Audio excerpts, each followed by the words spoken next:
yun, may mga overlooking din po doon na tanaw yung Laguna Lake. May mga area din po doon, pero doon po ay looban na rin. Papasok na rin na medyo malayo na rin po sa highway. Pero may magaganda pa po itong view. Kaso yun, medyo may presyo na rin po yun. 6.5 din? Hindi naman po. Hindi naman. Meron po dong ano lang, 3.5 lang, 3,500. Ay, kung bakit may ano? Okay lang. Yung Mia mo. Miss, Ma'am, miss. Miss, Ay, meron ba kayong Japanese Mia?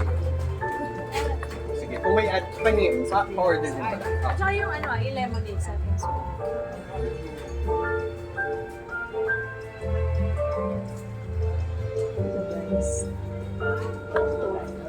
parang masarap pa. Laking issue ng tubig. Jacuzzi pa nasa isip ko.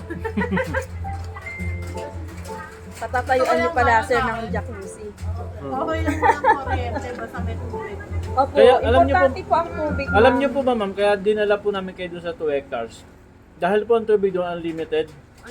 Bakit merong ano? May sa bukal. Diaba? Bukal, opo. Galing po sa Bukal.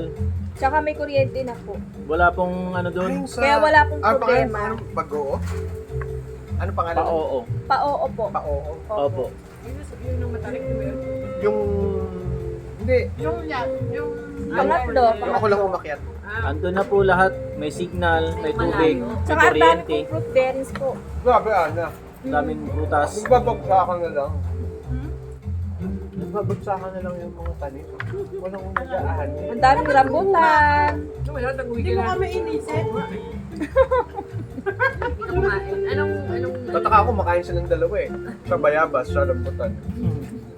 Yun lang ka, nangingitim na eh. Walang pumipitas eh. Ang dami. Nasasawa na po kasi may mga ano doon eh. Kung pitasin lang yun, dalhin sa palengke eh, di ba? Eh pero kung dito rin sa tanay, alam din nila na ano, pinipitas lang yung kung saan saan. Eh. Halos lahat kasi sir meron eh. Halos lahat. May tanim. Lalo po parteng Laguna, yun po ang hiling nila, magtanim talaga. Doon sila, yun yung kabuhayan nila. Pagtatanim. Kumain. Mapapansin niyo po dyan sa Marilaki Highway pag linggo, dami nagtitinda ng prutas. Sige po. Ito, may pagkara maayo. Ito. Ayan yun, dalawa yun. Ay, ito. Ang dami nagtitinda ng prutas po sa tabing highway. Yan, puro tanim lang po nila yun. Mahal magbenta dito sa ano eh. Bantang Martes eh, mas mura pa sa Marikina. Taga. Talaga? Oo. Tutsempuhan mo kung sino mura magbenta.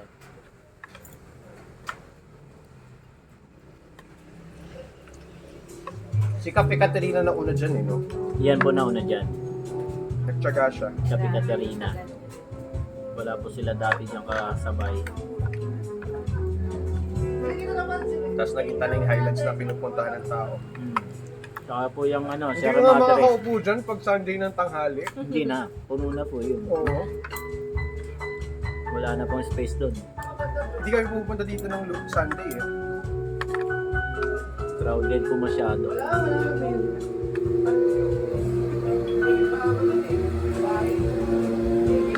Yung shed, ang sarap. Ang sarap.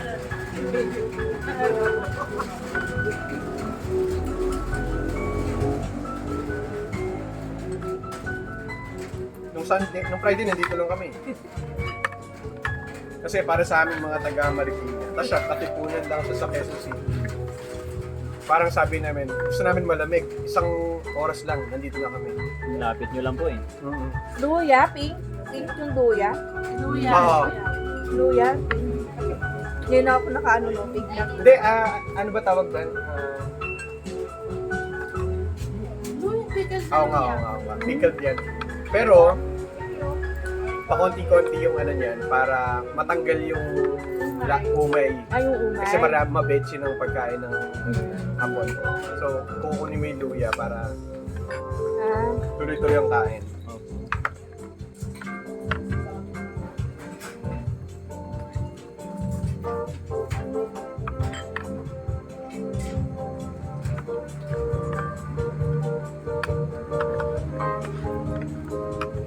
May pinapasukan ka or on call yung trabaho? Dati po antipolo ko. Hmm. May pinapasukan po ako doon.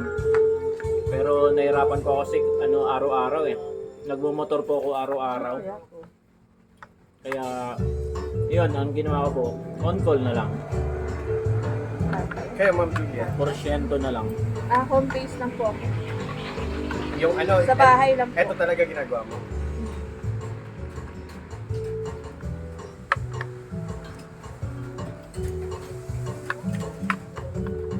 Jonathan, pag dito, sa Tanay, kunwari, malaki, tapos baka subdivide, di ba? Kukuha lang maliit. Opo.